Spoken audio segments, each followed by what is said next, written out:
Success Insight shares the stories of the people with passion and drive who make things happen in the world.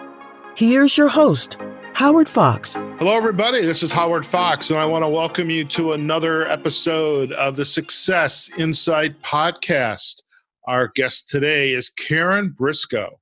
Now, Karen is an entrepreneur, real estate professional, author, and podcaster. Karen is the creator of the 5-Minute Success Concepts and host of the 5-Minute Success podcast, which has an amazing array of guests who achieve success at a high level in business and in life. Karen's books include Flip Time, Flip Life, which is a heroine's journey, and it's a piece of that 5-minute success story.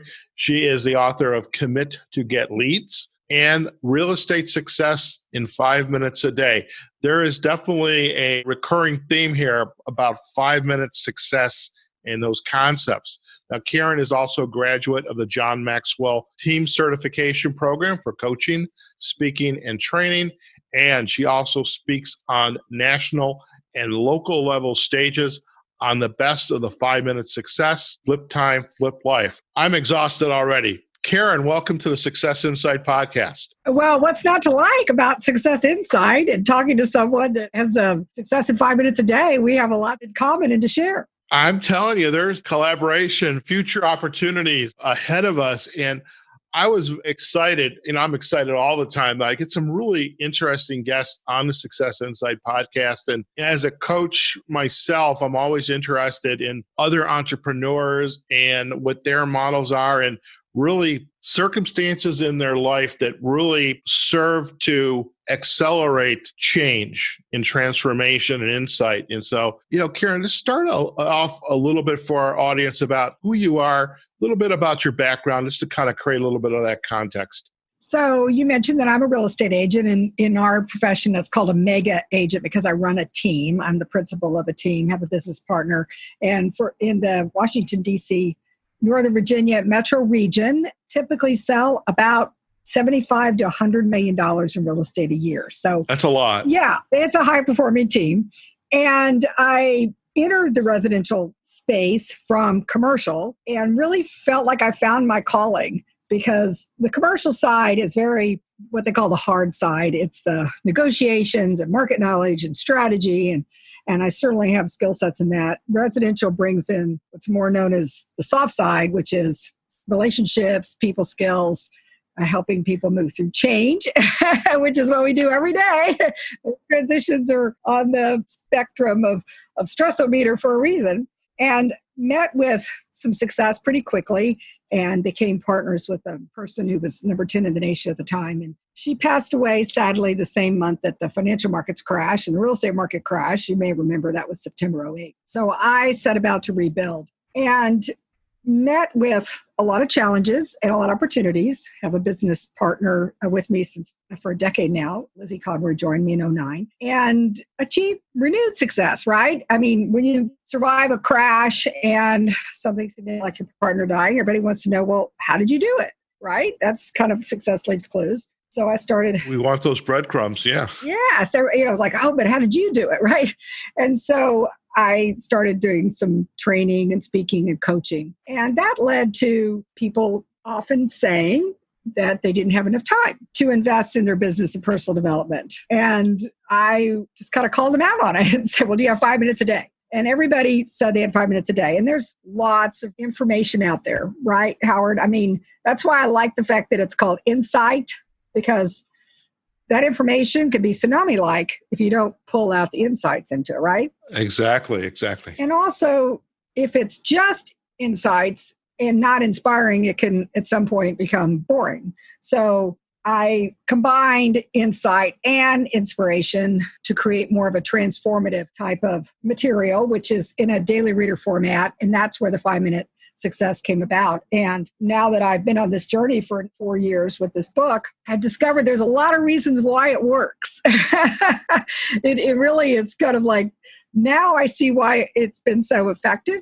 When I came up with the idea, I didn't foresee all this, but now it seems clear, as many things do in hindsight. Well, I really love the fact that the 5-minute success and the inspiration, and it's setting up that routine. And I really love that. Start at the beginning of the day. Typically, that's probably our best time. At the end of the day, we're tired, trying to get things, thinking about tomorrow. We check that last email and we go to bed and we're exhausted. I don't have time. But that beginning of the day, and I love the fact that you had mentioned that on the website, is start at the beginning of the day, take that 5 minutes, get it, and it can just be profound in the transformation that occurs. And I'm wondering if you could walk us through a little bit about that success, that 5 minute success process. What does that model look like?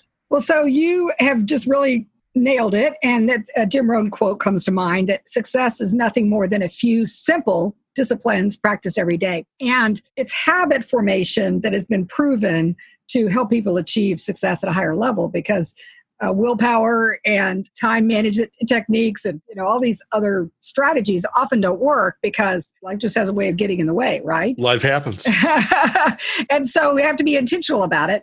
And so the starting of the day with the reading for 5 minutes, and there's several reasons why it's so impactful. One is that when you feed your mind and you start your day that way, then your rest of your day is more likely to go better, right? Also, ingesting in small amounts can actually have more of an impact, because this is what happens with a lot of reading and training is it's a tsunami-like, and it's almost too much information, and then you can't figure out how to apply it or remember it when you need it. It's that garden hose effect. It is. And you're just trying to drink from it and you can't. Yeah. So the small amounts, more likely to remember and apply it when you need it. So the wealth of knowledge is there, but it's what I call dispersed in a different format of being a daily reader.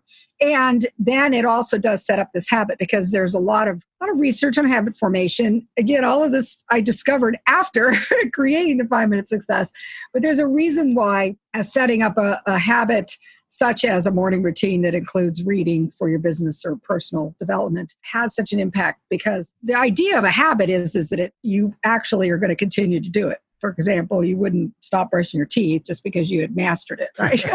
So the habit formation, many people talk about the number of days it takes to create. This is where the 66-day challenge came in, right? Because their most commonly cited research is the 66 days. So the first 21 days or 3 weeks of starting a new habit, most people are what they call evangelists. They're so excited and pumped up. They're telling the world really where to go every day. And I use the example of, I'm sure you've met somebody who started a new diet or Whole30 or Peloton. Or keto for me. Yeah, keto. Okay. It's my year anniversary, by the way. Really? So you figured it out? Yeah, right away. So let's just kind of see how you went through it. So the first 21 days you're excited about. The next 21 days is kind of an evaluatory period. People, something happens that causes them to think about it a second time. Do I really want to do this? Is this it's almost like a dip. And Seth Godin talks about the dip. And he says, anything that's worth doing or meaningful, you should power through it, right? So people need to know you need to power through this dip. And then the next 21 days or 3 weeks, most people are starting to experience the benefits of it. So you must have started experiencing the benefits of it. Well, I have to share, in the spirit of full disclosure, I was addicted to 3 packs of caramel apples. I don't know if you've ever gone to the grocery store and they sell like a 3-pack, these little miniature caramel apples with nuts. Yes. In the fall time frame, I went hog wild.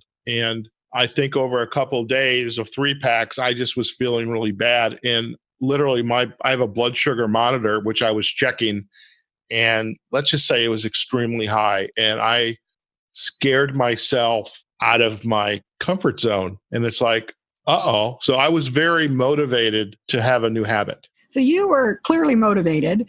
And sometimes it's something like that causes people to want to make a change.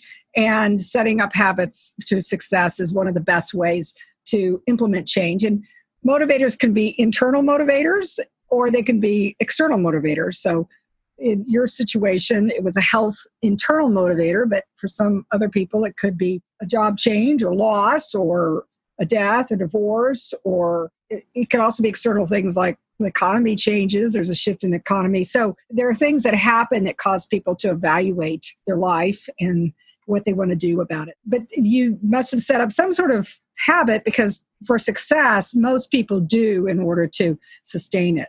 Almost definitely. And I'm curious, in the work that you're doing with helping your clients and maybe it's your members of your team, but who are the recipients of the work that you're doing right now in establishing these success habits? I'm curious about what some of those stories might be. I mean, I just gave you mine that is unique to me, but you must hear a lot of stories. Yes, and mostly related to productivity and in sales and entrepreneurship. I find that because real estate success in 5 minutes a day, a minute to my audience is in those professions. That being said, the fundamentals or the principles apply pretty universally across professionals and also companies and that kind of thing. So that is probably the biggest audience. And then a lot of coaches and authors also commit to get leads because it's a 66-day challenge. A lot of people want to jumpstart their business development, prospecting, lead generation. So a lot of people will reach out about it from that perspective. But what I found is this trajectory, if you will. So I find that a lot of people, they focus on their productivity and they get that up and running. And then sometimes they look around, and I've had this happen myself, and they go, okay, so what if I achieve all of this and yet I still wonder if there's something more? Or what if I run out of time achieving all of this and I've not pursued something that would have been meaningful to me? And so that's where the whole Flip Time, Love Life came about, because that's where a lot of people on this journey, I don't want to say it's the next step, it should probably be the first step, but it seems to be that's the way the progression is. It's kind of the Maslow hierarchy of needs, right? So people tend to focus on their physical needs, their safety needs, or relationship needs, or STEAM needs. And then they think about, oh, what is the meaning of all this? So tell us a little bit more about this latest book, Flip Time, Love Life. And I love the fact it's a heroine's journey. So it's actually, you're taking the reader through a story, which is a nice way to take in the information and look for some, oh, wait a minute, it's like they're speaking to me, versus here's your 5 sections and bullets and sub-bullets. And the journey is very powerful. So tell us a little bit more about that book. Well, so as you mentioned, that's true. That's why a lot of literature through the years has been in story format. People are more likely to remember it. You'll become more engaged with the character and what the character is going through, and you'll often start seeing the gems of wisdom in there. And so that's why I wanted it to be in a story format, although there's lots of lessons. And the idea is back to the Maslow's hierarchy of needs. If you follow that theory, then you work your way up the pyramid, and then you focus on self-actualization once all the other ones have been met. So the idea of Flip Time is to flip the pyramid and start with self-actualization or meaningful work. Joseph Campbell in the Hero's Journey calls it follow your bliss. Gay Hendricks calls it living in your zone of genius. The idea is that whatever your calling is, so a heroine's journey or hero's journey is a call to adventure, but it could be a calling to creativity or a calling to contribution, or there could be a lot of different callings, whatever your calling is. And what I found is that when that goes first, then everything else becomes better. So if you think about it, if you are in alignment with yourself and what you're called to do, you're going to have higher self-esteem. That is like the ultimate self-esteem, right? And you're going to be in a better relationship with the people, either in your family, your friends, or your community, or your business associates. And then you'll actually be more productive, because if you're actually doing the work you were called to do, ever since I've flipped the pyramid for me, I have been almost doubled my business. It's been phenomenal because I am more in tune with my clients and my customers and their needs, because I recognize my gifts and talents and how I can help them in a higher level way. And even your physical self, because if you feel good about yourself, you're going to take care of your physical self. And there's nothing greater, more secure or safe than knowing that you are being your you as you, if you will. So that is the physical needs all end up taking care of yourself. And it really is a very much of an abundance mentality. Many people use the example of the airlines, right? And the oxygen mask drop, right? Sure. Take care of yourself first. Right. And that's a survival perspective. And I would say that if you're on an airplane and an oxygen mask drop, absolutely put the mask on first and then help other people. What I'm proposing, or what I see, is what I call a thrival, and that is abundance, where in most situations there is ample oxygen, if not an abundance of oxygen, right? And so to look at life in that perspective means that by me thriving, then I help you thrive, and everybody then it becomes this ripple effect, if you will. It dawns on me with the pursuit of the abundance and the self-actualization, starting with the tip of the hierarchy, that it makes sense in a conversation you and I are having right now. It makes sense. Yeah, but when we look at folks out there who are coming to our workshops, listening to our podcast, there is so much of my story is unique, or my problem is unique, and I have all these things. And it's almost as though we've got to somehow help people just stop what you're doing. Take a breath, count to 10, find some way just to, and that's, I guess, where I love the fact that helping people at least start down this path with those first 5 minutes a day. Think about what's working, what's not working, what you'd like to do different, how your day is going to be potentially, and just start the process there so that you can choose to go out the day in an abundant way. And I think that's a choice. But for some people, I think there's just that difficulty of even getting on that path. Well, I don't know what your thoughts are there. Oh, absolutely. I find that as well. And usually what I hear is people don't have enough time. Right. And that's where I have a Lazu quote, time is a created thing. To say I don't have time is like saying I don't want to. So it's oftentimes people, they're set in their ways, right? And that's kind of the definition of insanity or stupidity or whatever, doing the same thing over and over again, expecting a different result. Oh, right. Right? I mean, I know you are familiar with that phenomenon. Oh, yes. And I myself. And so I actually had that epiphany when I said I wanted to write a book 4 years ago, and I kept saying I didn't have enough time. And I had this epiphany that the only one stopping me was me. So how to break that cycle is, well, first of all, you have to change the way you look at it. And that's a famous Wayne Dyer quote. If you change the way you look at things, the things you look at change. So really, that's why this idea of flipping on what people do not even think about time management and productivity and work-life balance and all that, because it's not working for them. If it was, they'd already be doing what they said they wanted to do. We'd already be doing it, yes. Yeah, we'd already be doing it.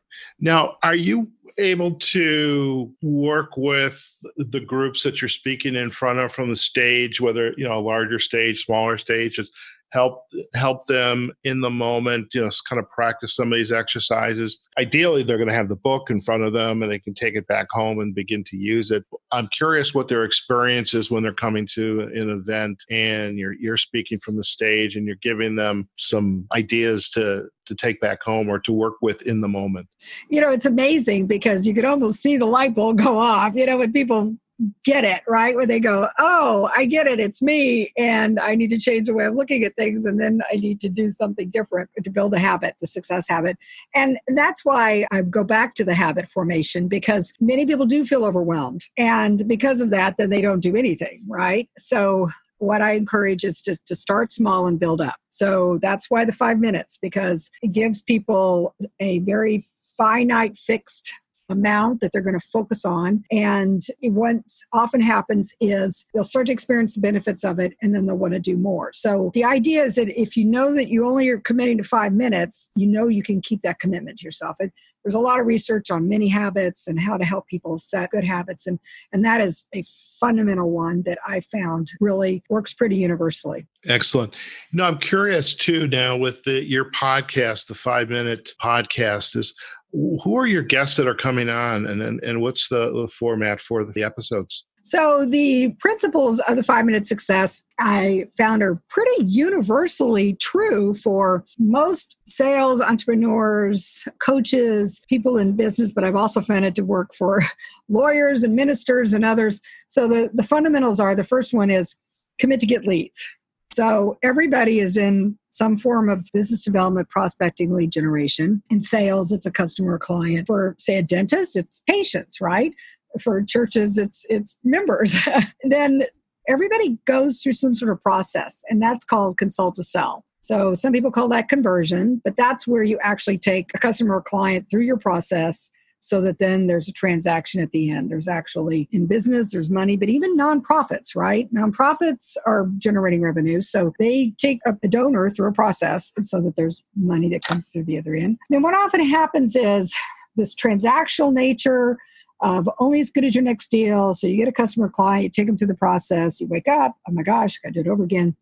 And then you're only as good as your next deal. It's kind of a hamster wheel. So to get so that it's sustainable and scalable. I call that connect to build and grow. So leverage is key on that, systems, and then that leads to success, thinking, activities, and vision. Because mindset and motivation is what kind of runs the whole engine, if you will.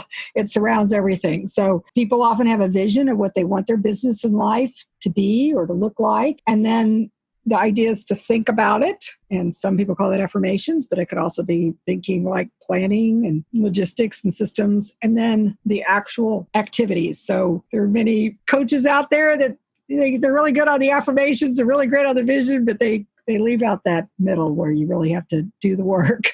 So what are the activities that are going to carry the vision, the ideas to fruition, to the objective? And so that is what surrounds it all. And the podcast came about because I discovered that there's so many applications. And it's really fascinating. Interviewed over 200 people. And even though you would think all of them would say basically the same thing, they all have a different way of viewing it and doing it in their business and life. Right. Well, we all have our own story, and we just filter things through our unique lenses. And I love the fact that everybody is unique, but the model cuts across. It's like having the good chicken stock. I mean, I'm a cook, so I'm a good chicken stock. It's perfect for anything. It's your base. Yeah, it's your base. I'm curious too, you're highly successful as an entrepreneur in the real estate. Where do you see yourself going in this journey? I mean, you have the ability to affect thousands of people's lives through this kind of work. Where do you see yourself going in the next so many years? I hate to have a 5-year plan. This reminds me of my consulting days. But where do you see yourself with this body of work? What is the next? Yes. Well, that's the heroine's journey.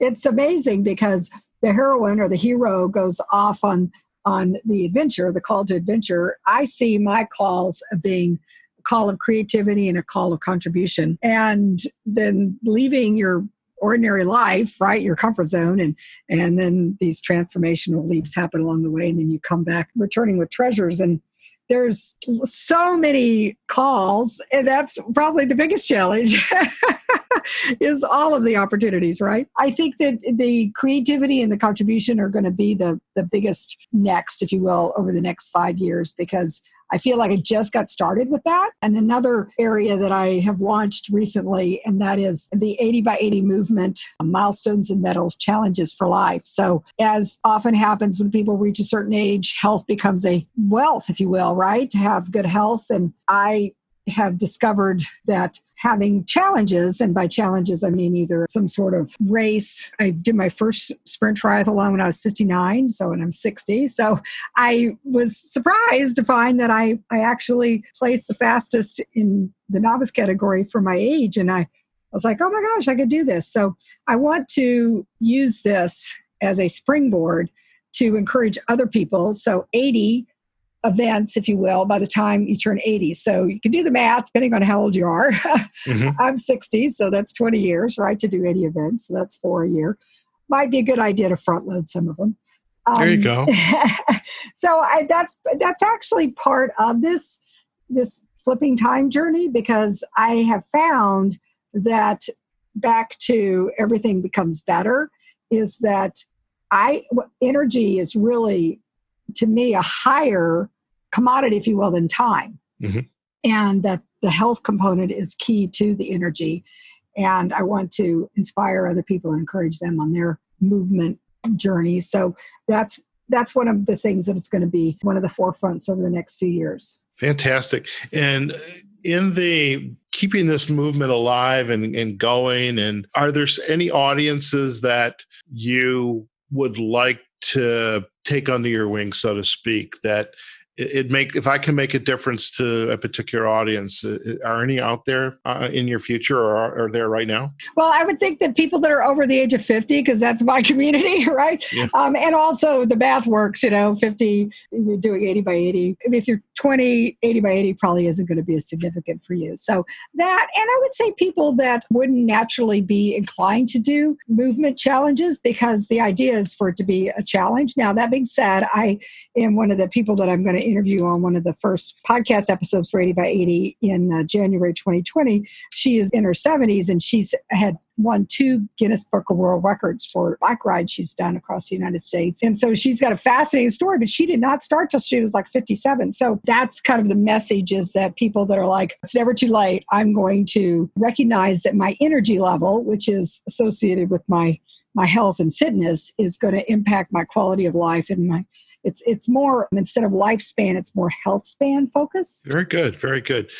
Now, if our listeners would like to continue to learn more about you and your work, where's the best place for them to go to do that? So almost everything can be found on the number 5 Minute Success. And that would be the website, Facebook group, the podcast is 5 Minute Success. If you're interested in 80 by 80 movement, that has its own website, and it does have a great tracking for people who want to start the challenge, and it's no charge. You go on and track. And I would like to encourage people to think about what kind of challenges, if it's like I hiked Machu Picchu with my son, but I've also done a couple of like turkey trots and fun runs and those kind of things, to have these milestone things that encourage me to stay in movement. Fantastic. Well, we will put the link to the 5minutesuccess.com on our website. We'll also get the link from you and put that for the 80 by 80 movement.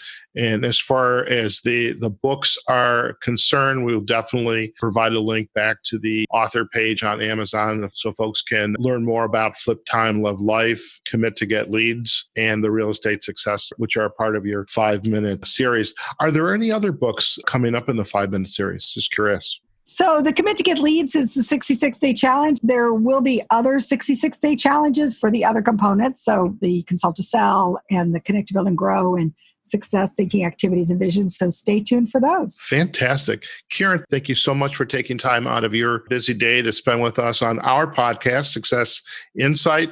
We wish you the very best and look forward to hearing more about the progress on your 80 by 80 challenge as well. And I look forward to more insights from you. There you have it, folks. We have just chatted with Karen Briscoe, entrepreneur, real estate professional, author, and podcaster, about the 5 Minute Success concepts and flipping the Maslow's hierarchy. Start with your best life ever, self-actualization. Make it happen. And it starts with just one small baby step, and then a few more and a few more. And before you know it, life is, whatever your goals are going to be different. So definitely take advantage of that. And we will put links once again back to Karen's website, the 5minutesuccess.com, on our show notes, as well as links back to the book so that you can find on Amazon. Hope you enjoyed today's episode. And until we meet again, go out there, have a phenomenal day,